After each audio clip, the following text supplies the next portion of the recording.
Welcome to Sports Scope, the most influential sports talk show in the nation.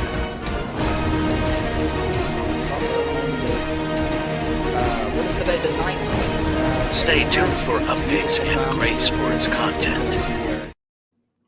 Hello, everybody. Welcome to Sports Scope. I'm your host, Robert Butler, on this, what is today, the 19th of October.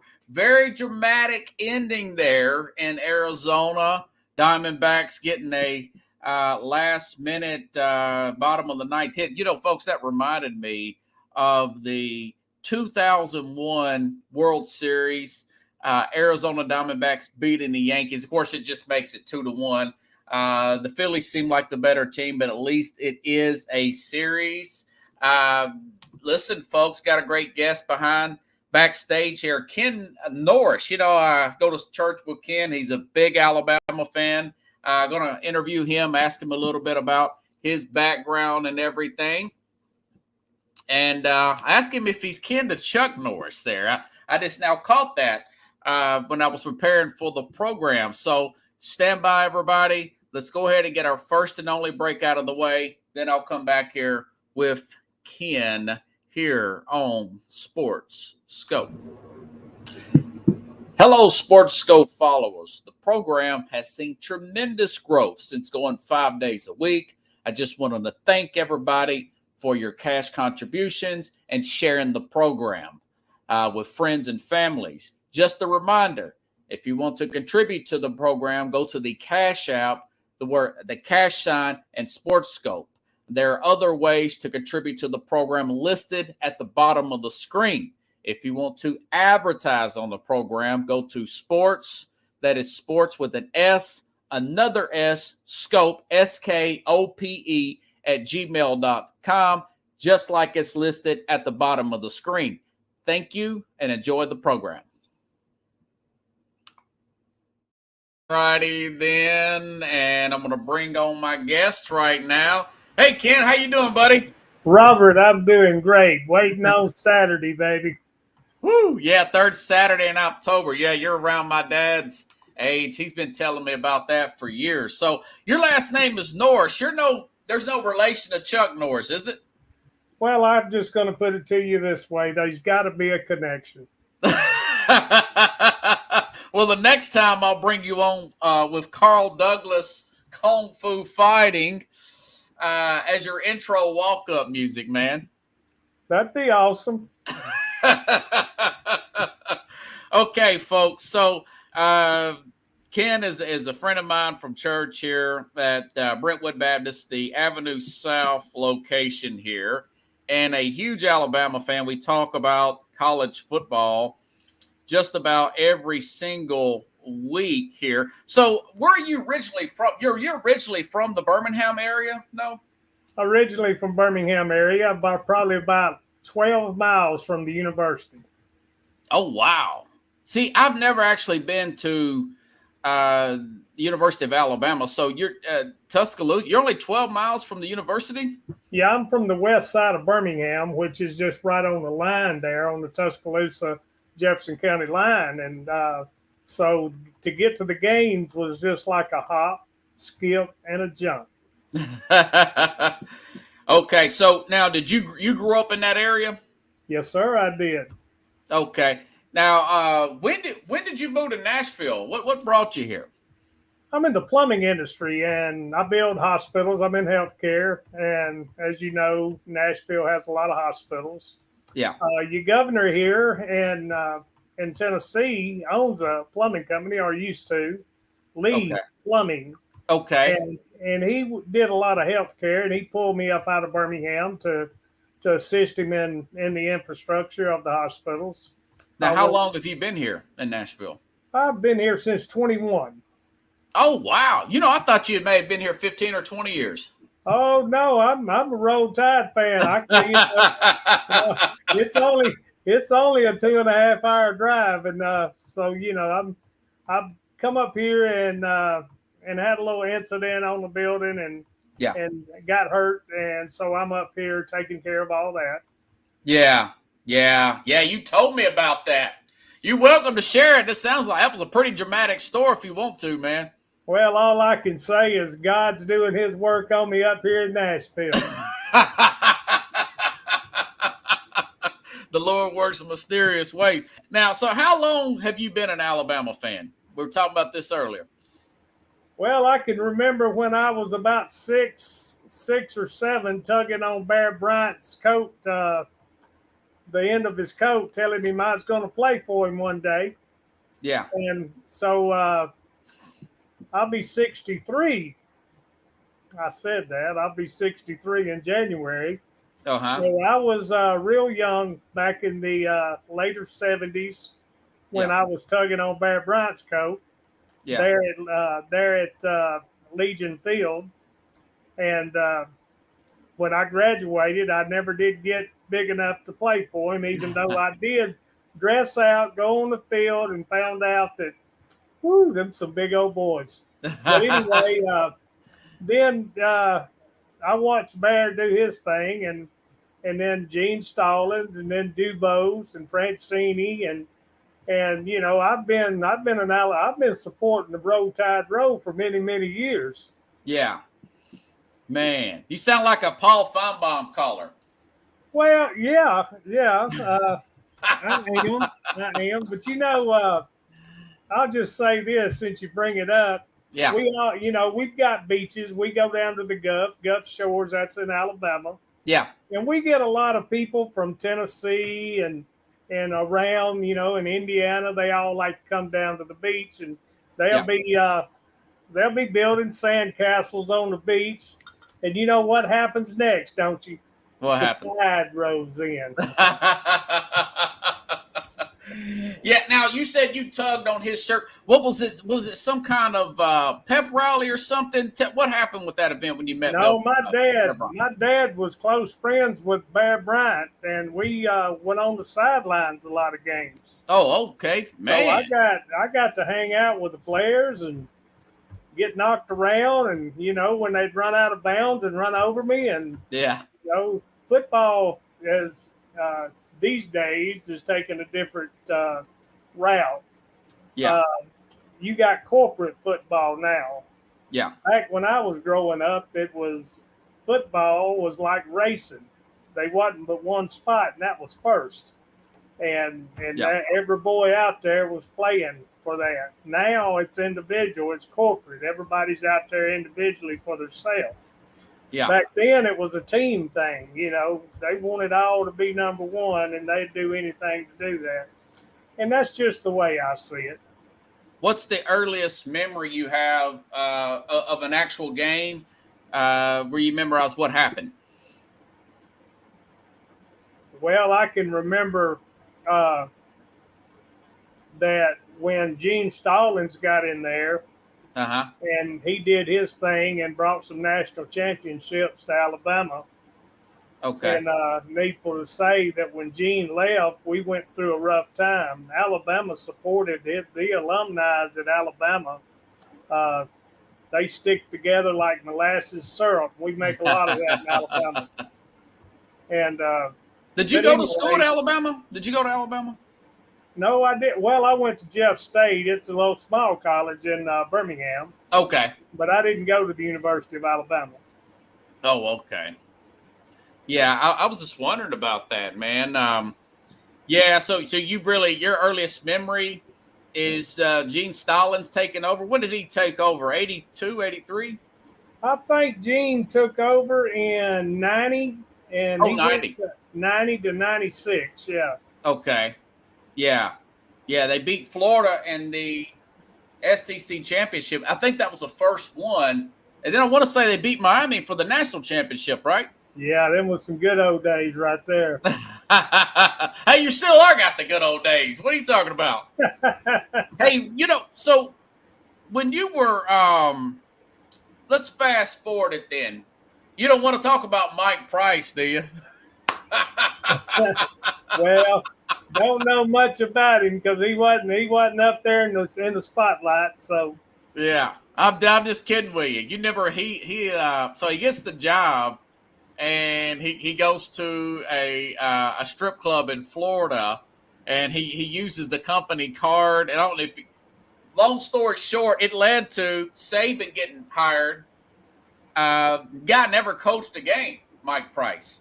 And Saban ends up getting hired in 2007. Did you go back to 2007, that January day, where people were greeting him like he was Elvis, getting off the airplane? Do you remember that? Vaguely, but yes, I do. Since you bring it up in my mind, I do remember it, but not much about it. Yeah. Did you think that, man, this guy's going to be better than Bear?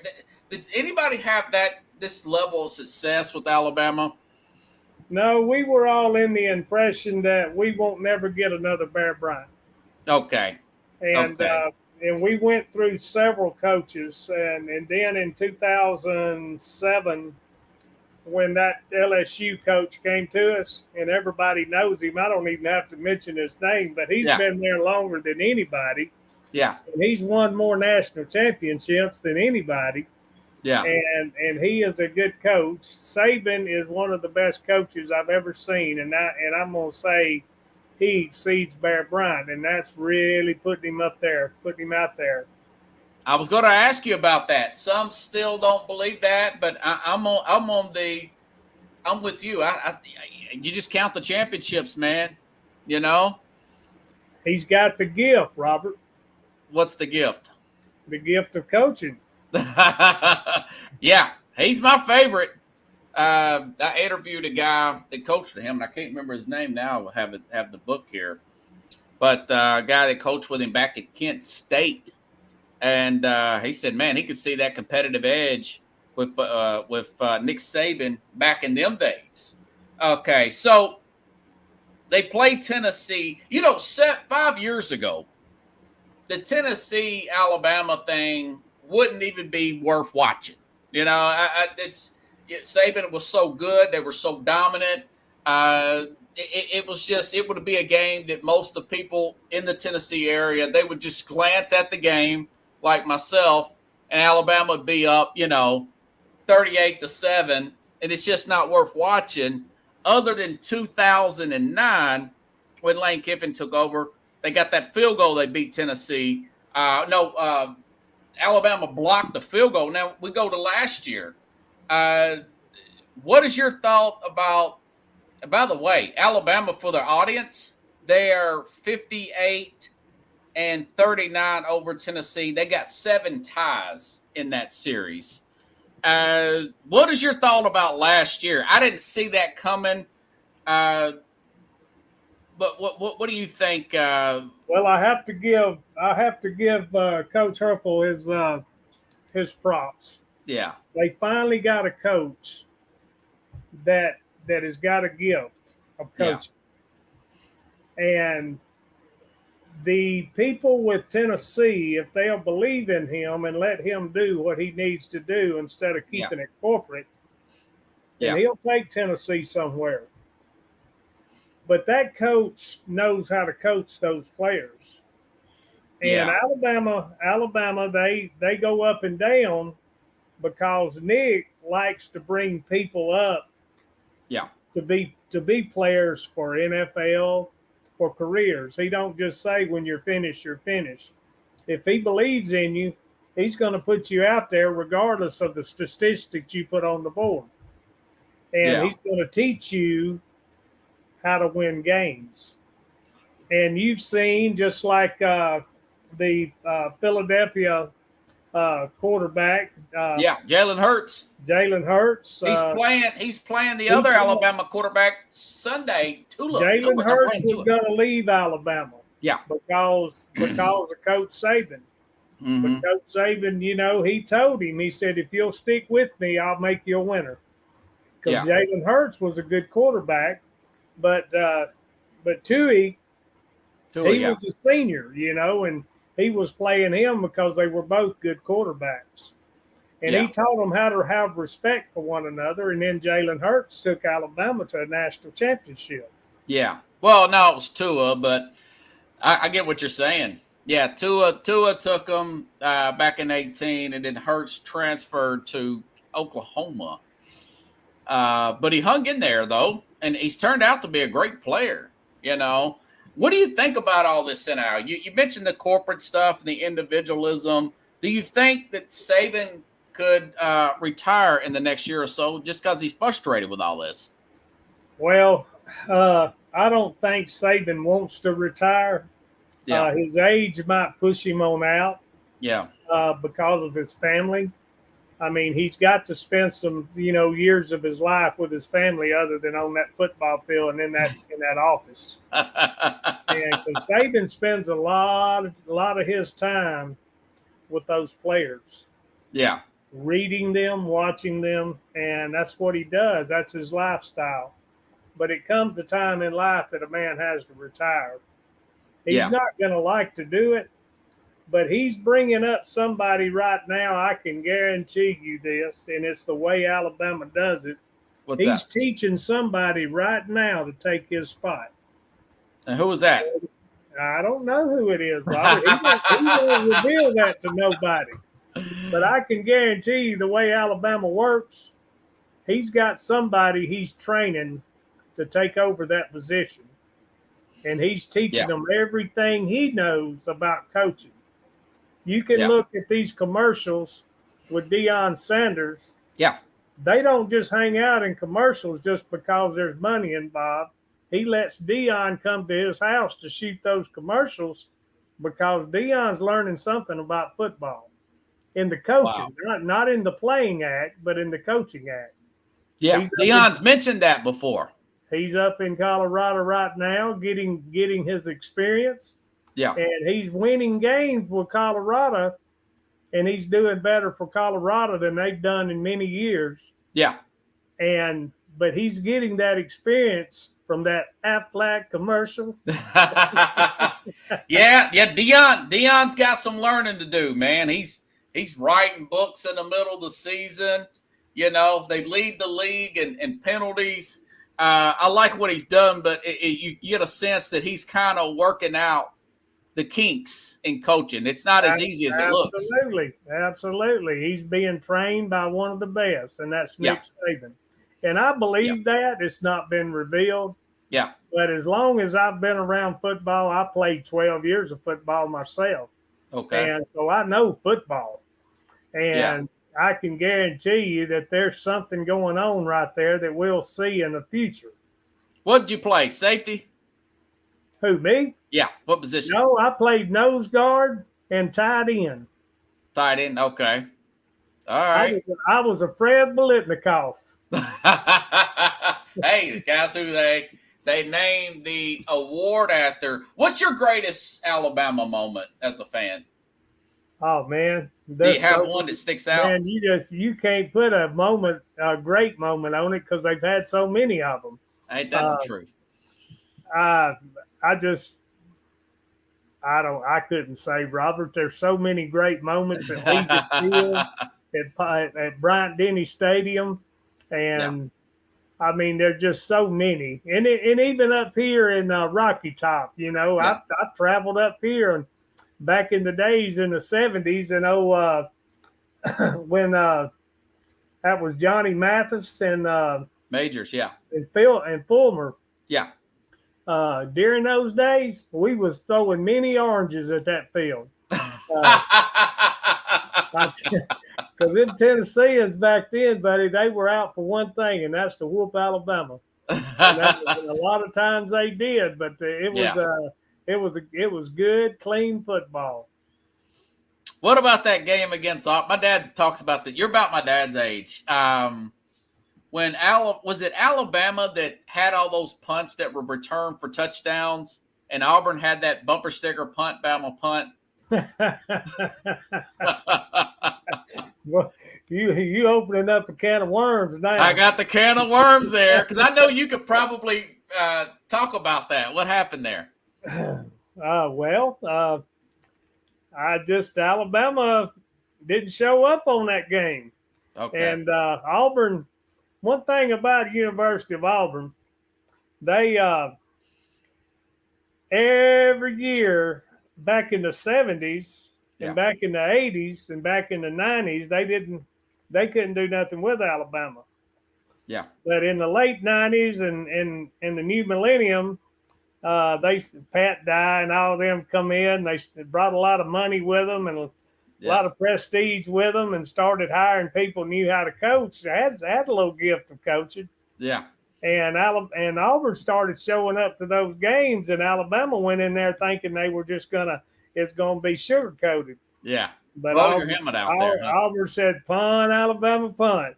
Yeah. And they started beating Alabama, and I've got family members. I've got graduates out of Auburn University.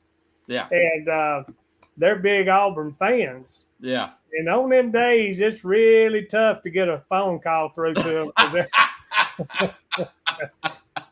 How mad were you when Cam Newton led that 21-point comeback for Auburn to beat Alabama? Well, they put a lot of work in Cam Newton, and he went a long way. I give him his props. He really did. And Alabama was going through some tough times and quarterbacks back then. They were, and they just they couldn't compete with Cam Newton. Cam was top of the line. He was A material. And he was. It's hard to say A material because to be a A material, it goes to Alabama, but Auburn starts with an A too. So they like to use that too. They got their A game going. Man, but that used to be an Alabama thing back in the day, but now Auburn uses it too. Gotta have their A game going. That's funny, man. It's all good football. I'm glad that Auburn finally come around and started winning some games and putting themselves on, out there with the statistics and everything, and people started recognizing them. Now all you commentators talk a lot about Auburn. Yeah. Well, back in the 70s, 80s, and 90s, Auburn wasn't talked about that much. It was like, some junior college. But now Auburn's they're on the telephone. Everybody's talking about Auburn, what they got, what they're bringing. And I'm really proud of them. Even, I've got, like I said, graduates from Auburn, and I have to give them their prop. They want to hear it from me. And so I give it to them. I don't hold it back. I'm a humble man. I know football because I played it. If you put my helmet in the dirt, then I got to get up and pat you on the butt and say, "Okay, good going." You did what you're supposed to do. Man, yeah. Well, Saturday, Alabama's they're 8.5-point favorites. If I had to pick that game, I would say, and I probably will tomorrow, but I'm leaning. I think Alabama will probably win this game. I don't know why you would say that, Robert, because I believe that Tennessee and Alabama right now is pretty parallel. Really? It's gonna be a really, really good game. Both quarterbacks are struggling. Yes. And one thing about Tennessee, they got a heck of a running game. And that is true. Alabama's defense, and I can bet you that Saban's got them watching films 24 hours right now a day on their offense, because Tennessee has got some quick running backs. And they will, if you don't put your arms around them and put them on the ground, they're going to bounce off of you and they're going to go through that end zone. Yeah. And so I don't believe the passing game on neither side. Now the defensive backs, I believe Tennessee don't have the defensive backs for them to stop Alabama in the air. Right. I believe that Alabama's got the defensive back to stop Tennessee. So I believe this is going to be a running game for Tennessee, and it's going to be a passing game for Alabama. That's a good analysis there. Tennessee. I just talked about this yesterday on College Wednesdays. I kind of made that segment up. Tennessee, this Joe Milton guy cannot hit the deep ball. He's not Hendon Hooker. He misses, and now of course Monroe. He's came a long way since Texas. They beat Ole Miss, got a double-digit win there. Do you feel like they were kind of looking ahead last week in the Arkansas game? I don't know. Alabama's never done that. That's one thing about Alabama. They play that week who they're playing, and they don't look ahead to the next game. They know who they got coming. Arkansas just brought it, I guess. Have to focus. They focus on today, and they'll let tomorrow take care of itself. So Arkansas just played a great game then, barely lost. Yeah, Arkansas, if you go back through the statistics, always plays Alabama hard. They have always played Alabama better than they played any other team. Both of them's got the red and white on. Yeah. So, that elephant's just bigger than that hog right now. That's true. And so I think Alabama's probably got the edge here. It feels about within that. It'll be a one-score game. You're right. It'll be a good game.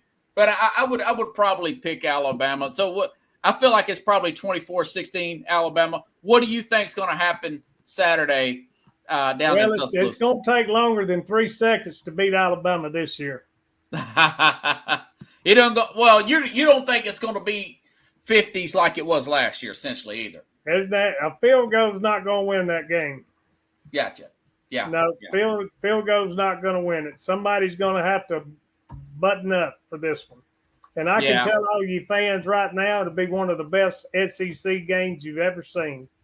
They tried to ask me to work Saturday, and I said no. I worked last Saturday, and I was working into the night.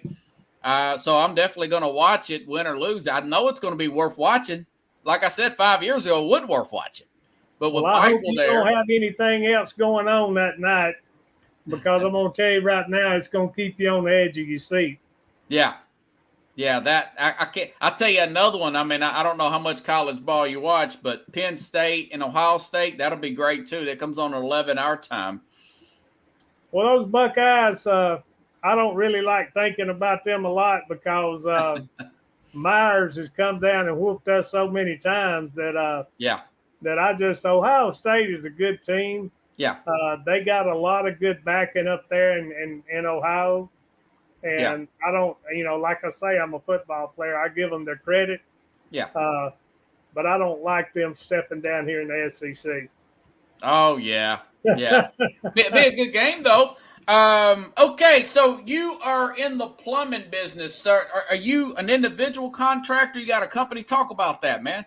Well, that's one thing at Alabama. I am in the plumbing industry and in the commercial industrial part, and I've built a lot of infrastructure on the University of Alabama. I've worked on the stadium for many, many years. I've built the science and engineering building out there on the university, many dormitories.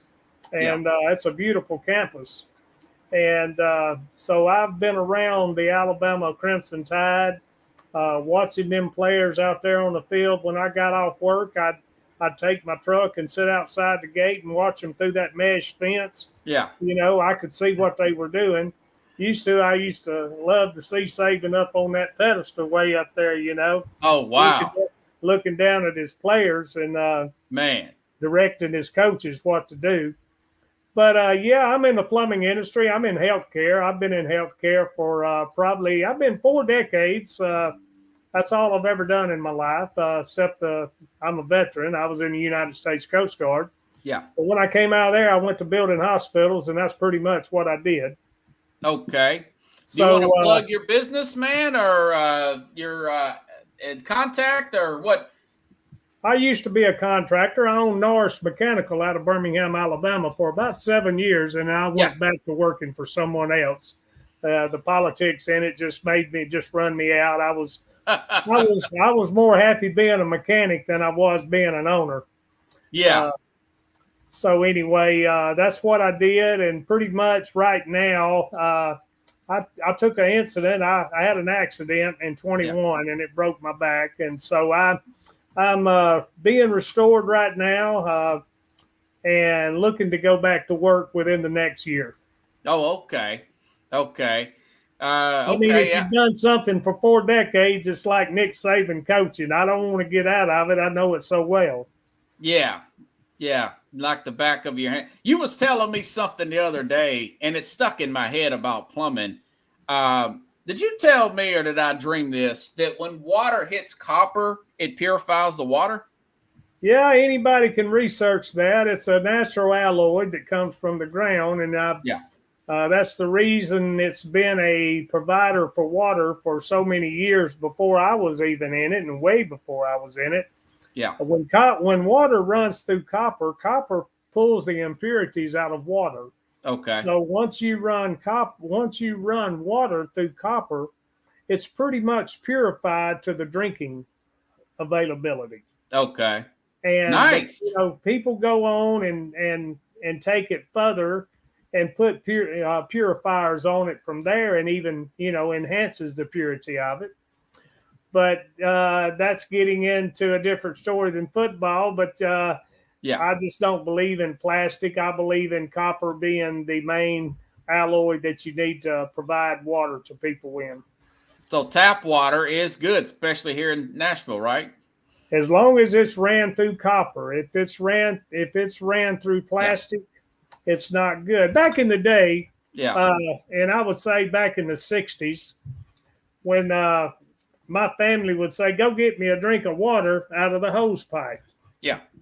And garden hose, whatever people say, we call it hose pipes down in Alabama. Hose pipe, what we called it. Yeah, in the 80s. But they would say, go get me a drink of water, but they would.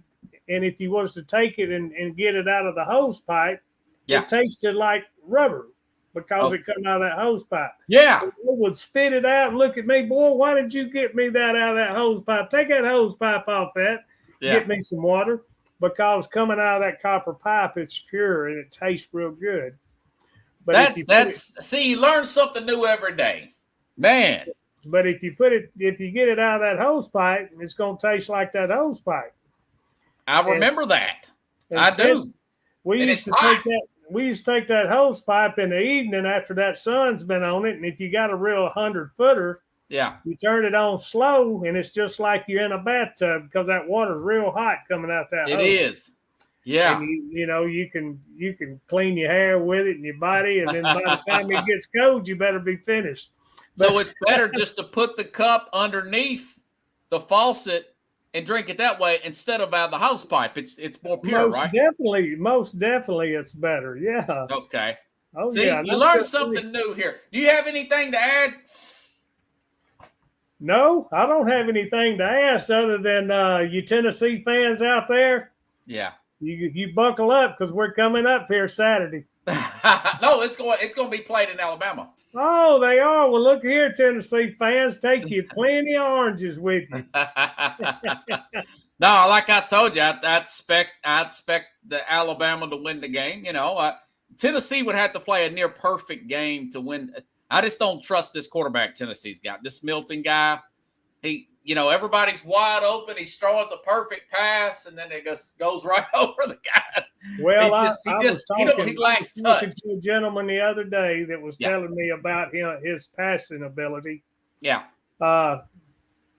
This is the way I take it. I was a receiver. Yeah. That quarterback can't throw that ball right where you want it every time. You got to be a go-getter. You got to be a true receiver, and that's like being a true journeyman plumber. Yeah. The ability to start and finish any task given. Yeah. The same thing, you got to be a journeyman receiver. You got to be able to go get that ball no matter where it's at. You got to put forth that effort. If that quarterback throws that ball and you've got to do all kind of acrobatic stuff to get to it, if you're a good receiver, you're going to do that. Yeah. I mean, that's football. You sound like a good receiver coach. I was a good receiver. My dad used to tell me, catch with your hands. Don't let the ball come to your body, That's go get it. No matter where it's at. Hey, man, appreciate it. Jack Collins says, good points, good show. I will see you Sunday at church, and I'll also email you this program. I've got to finish up this program, and it's great having you on tonight, Ken. I'll see you Sunday. All right, buddy. Win or lose. Roll Tide. I knew he was going to say that. See you, man. All right, everybody. We've got some other news here. Now, I know we've got a game on tonight. I was going to go one way with it. I decided to go another way with it. I actually think Jacksonville's going to win. I don't even know what the score is, Pickles, with this pro game coming on tonight. But I just guessed that, and Jacksonville's up 7-0. There's offensive line issues there with let's see. There is offensive line issues with the Saints there, and so I just thought that whatchamacallit would play well and win that game. Ken's a great guess. Okay, so we do this every Thursday. I like to give you my picks against the spread, the 5 best games here, okay? Like to give you, by the way, last week I was 5-0. Now my bonus one, I did mess up on there.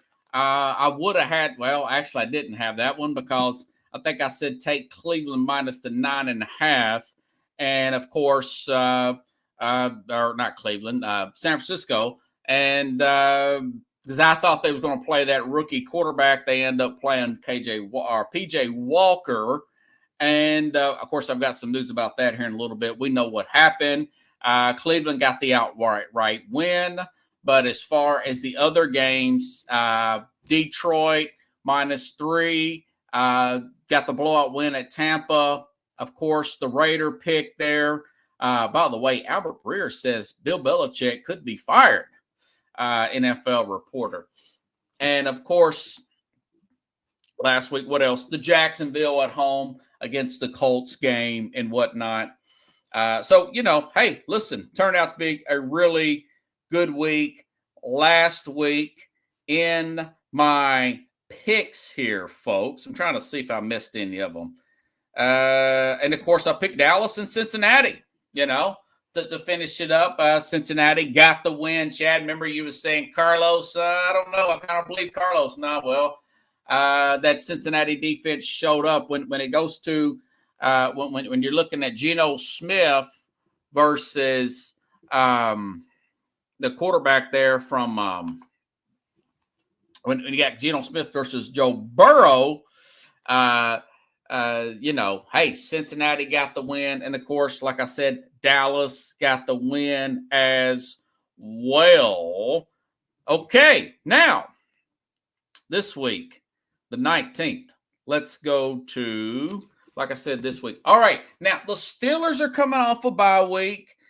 Kenny Pickett's healthy. T.J. Watt, neither one of them are on the injury report. They're getting 3 points, folks, and they're going to the Rams. Rams are starting the injuries are starting to mount for the Rams. Kerwin Williams comes in there, plays great. Now he's out. I think he's going to be on the injury reserve. So they have problems at the running back. Note Boone, the left tackle, is questionable for the Rams. I know they have Cooper Kupp back. The Rams are a very good team here. It's going to be played in L.A., but playing that Pittsburgh team, folks, you guys know L.A., just like it was for the Eagles game. Like I said, for the Eagles game, it's going to be another home game for the Steelers. Steelers got one of the most traveled fan bases in the National Football League. I think you give Pittsburgh 3 off a bye week. I'll take Pittsburgh. I think they'll win this game outright. They are underdogs. But that being said, even if they don't, I do think that they will cover that 3 points. I think that is a very good play. Pittsburgh being the underdog. They've played well every game this year as an underdog, except for the 49ers. 49ers have beaten everybody like nobody's business. I really like that. Stafford can't get away from T.J. Watt. He's the best. He's the best edge rusher in the game right now. So I do like Pittsburgh. 27-24 Steelers. Get the outright win. If not, take the points, though. Take Pittsburgh +3. I really like that play. Okay, now this one really threw me off, folks. I'll be talking about this one tomorrow with Carlos as well. Detroit getting 3. No respect, like Rodney Dangerfield said. Detroit's getting no respect. 5-1. They beat the Kansas City Chiefs last game to start the season. Last week, went on the road to Tampa. Tampa coming off a bye week. Beat Tampa 20-6. Totally blow them out. Probably, as of today, with Lane Johnson being injured, but I think Johnson will probably be back. One of the best offensive lines in football. Philadelphia, Detroit, and Dallas, when healthy, are the top 3 offensive lines in the entire game. Detroit's got a healthy offensive line, and they're getting 3 points. Last time these two teams played, Baltimore got very lucky in 21. If you recall, Detroit had that game won. Baltimore trying to kick a game-winning kick there. Lamar Jackson did not snap the ball. A delay of game should have been called. It did not get called. They do a kick on the next play. The ball bounces in the goalpost and in. If it's 5 yards back, not even Justin Tucker could hit that one in. Detroit still remembers that. And they're still underdogs to this Baltimore team. I like Detroit to get the outright win, 24-20. But to be on the safe side, take the 3 points. Again, Detroit in points. I'll take that all day, Pickles, and twice on Sunday. Okay, Washington playing at the Giants. The Giants played better on the road than at home. Last home game, we saw what they did against Seattle, or what they didn't do, 24-6. We saw them go on the road to Buffalo. They were in that game all the way up to the fourth quarter, okay? I was reading this today from their writer here, from the this guy, Jordan Rannan. He writes for the New York Giants here. He said, currently injured Giants offensive lineman, left tackle, Andrew Thomas. He's injured. The center, Michael Smith's shoulder. The right tackle, Evan Neal, ankle. Another offensive tackle, Matt Pearl, shoulder. Other offensive linemen that are on IR, Josh Ezigwu, guard, Shane Lemix, J.C. Hasiner, triceps. Sean Harlow is the third offensive line signed off of another team's practice squad, he writes. This week joining Tyree Phillips from the Eagles and Josh Miles. I mean, they are down to the studs. They are down to the studs on offensive linemen there. They're going against one of the better defensive line units, Chase Young, Allen, you name it there, Montez Sweat. With that Washington Commander team, the Commanders are just 3-point favorites. I think the Commanders, this feels like a 24-13. By the way, who is it? Tyrod Taylor still playing at quarterback there. Like the Commanders to win and cover that 3 points easy against the New York Giants, folks. Okay, number 4. Let's go back to Rock City, okay? Cleveland Browns. Deshaun Watson's been throwing the last couple of days. So I don't know, even if he doesn't play, all right? P.J. Walker did pretty good. Played the best team in the league last week. Now, he did hit an interception, but that was the best team in the league statistically. Again, Cleveland Browns' best defense in the NFL. They've shown that. Number 1 against the run, Zach Moss and Jonathan Taylor, they would be lucky to get 70 yards combined combined against this Cleveland Brown defense, okay? They'll be lucky to get that. By the way, Gardner Minshew is a guy that he's good for about 2 games, okay? Anthony Richardson put on IR for the season. He's done, going to get surgery. According to Jim Irsay, he's done. Gardner Minshew going back to Jacksonville when he played for Jacksonville. He's good for a couple games, 2 or 3 games, and then he's going to start throwing some interceptions like he did last week against Jacksonville, correct? All right.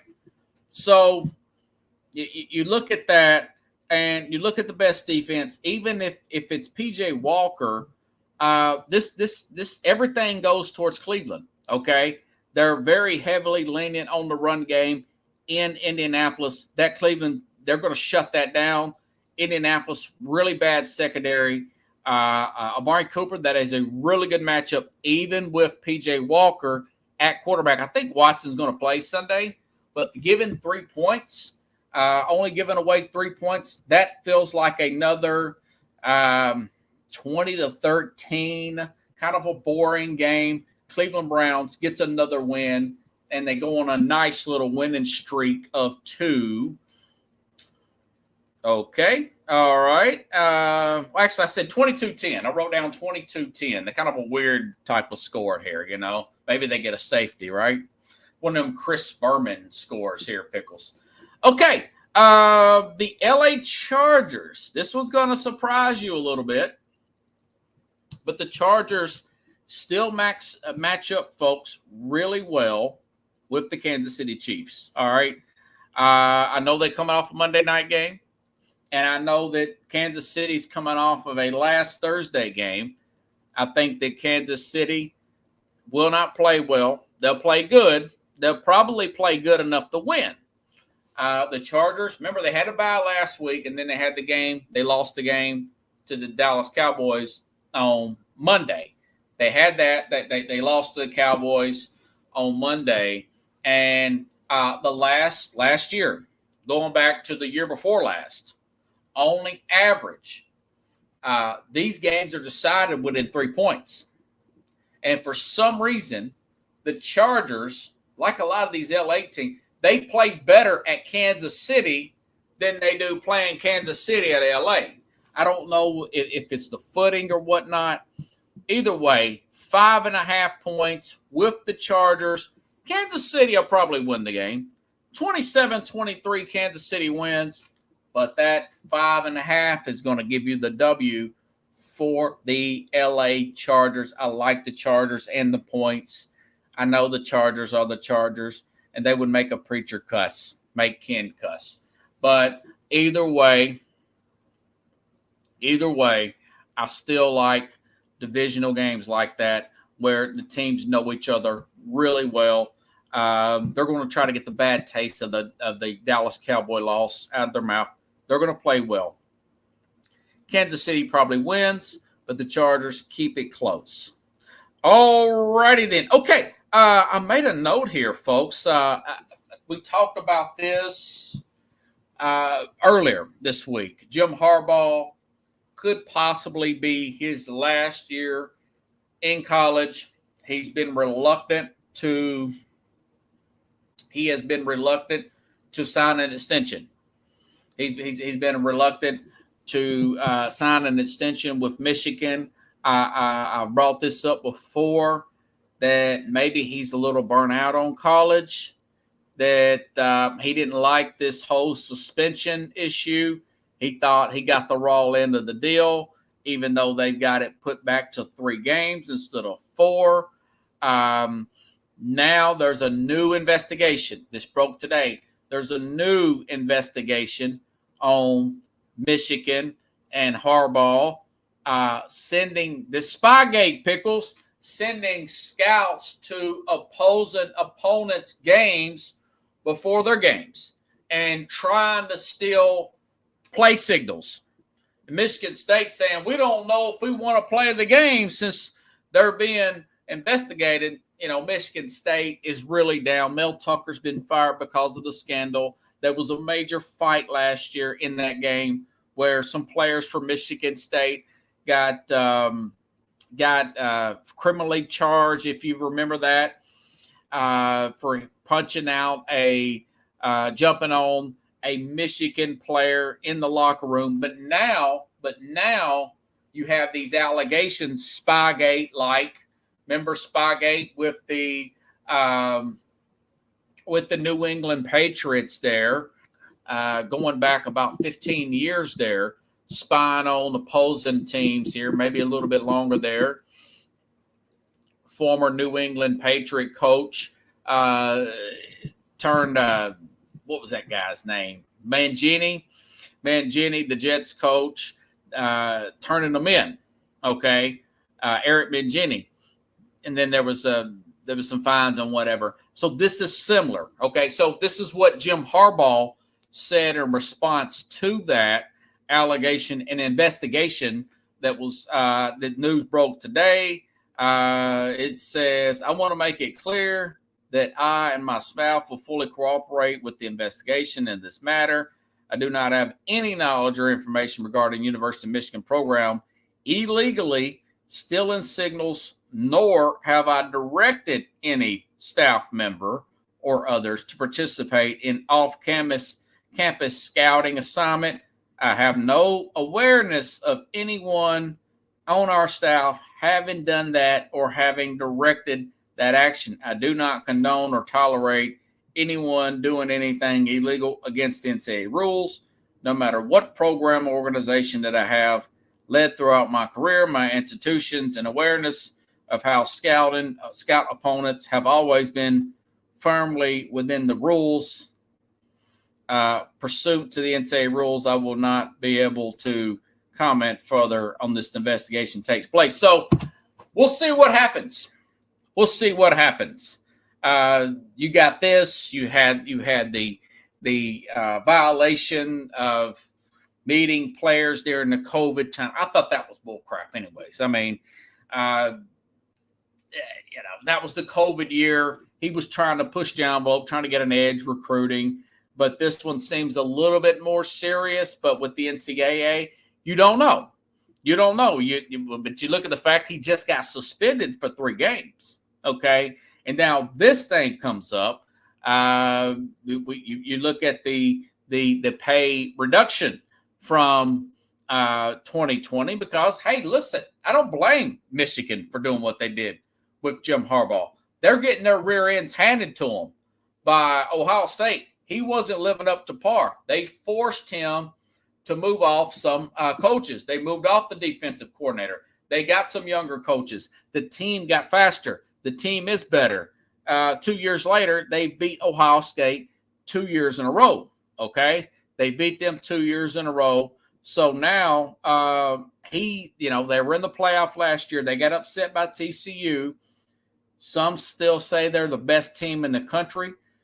That's probably true, especially with Brock Bowers from Georgia being out he may be out for the rest of the season. There's a good chance he might not come back. That may help Tennessee against Georgia coming up in November. I'm not trying to get too far ahead of things, but that story, folks, is one to keep an eye on for Michigan. That could be what we just talked about to put him at Chicago. Again, he is 6 years quarterback at Chicago, Harbaugh. He was drafted by the Bears, 6-year quarterback. They have the number 1 and number 2 pick. Maybe Chicago wins a few more games, and maybe they don't get the number 1 pick again. I don't think they're going to get too far between their pick and Carolina pick. I don't think they're going to get too far from the number 1 pick, if you ask me. They're going to probably get 2 top 10 picks. And my guess is they're going to be able to draft one of those quarterbacks, whether it be a Michael Penix, a Drake May, which one I would prefer right now. It would be a coin toss between Penix and May. I'm not that in love with Caleb Williams, but my point is, like Pete Carroll, he's going to have an insight on who these college players are because he recruited them out of high school, and he's got scouts and stuff to tell. He's going to have a big advantage. He's going to have $90 million in cap room. He's going to have 2 first-round picks, likely 2 top 5 to top 10 picks, a quarterback, and a boatload of money. So there is a good chance that the Bears could sell him, Chad. They could sell him on the idea that I'm going to give you a rookie quarterback, a star quarterback on a rookie salary, which means you got plenty of money in the future to build around him. You got the highest cap room, cap space in the NFL. You can come back to the place that drafted you back from 87 to 93, and you could bring a championship here that was 2 years before you got drafted. That's the last time they won a Super Bowl in 1985. So it's food for thought, okay? Like I mentioned on the other day about Jim Harbaugh, he usually wears his welcome out about 5 years. Well, 5 years from now, maybe they got, Super Bowl with the Bears. Make the right move. You never know, right? You never know within 5 years. So it's food for thought, folks. Like I said, that news just broke today that they are being investigated for that scouting issue. So it looks like, and I just brought them up. Who knows? Maybe somebody else can go after Jim Harbaugh. Maybe Atlanta goes at. I don't know. Maybe the Chargers go after Jim Harbaugh, and he goes coach Justin Herbert. But that coach usually don't like to pay anybody, But Bears, hey, listen, the Bears, he didn't bust in it. I mean, the Bears, he's a Midwest guy. He's got the high draft picks. He's lived there for 6 years. So Harbaugh to the Bears, that would be an interesting storyline for 2024. If you guys like the show, share the show. And again, I wanted to thank Ken Norris, no relation to Chuck Norris, for coming on the program. This guy's always got good stories. He's really funny and fun to be around. Thank you again, Ken. And everybody, I will see you tomorrow with Carlos Madden, New Yorker Chavez, and we'll be arguing over the top games in between college and the NFL tomorrow here on Sports Scope.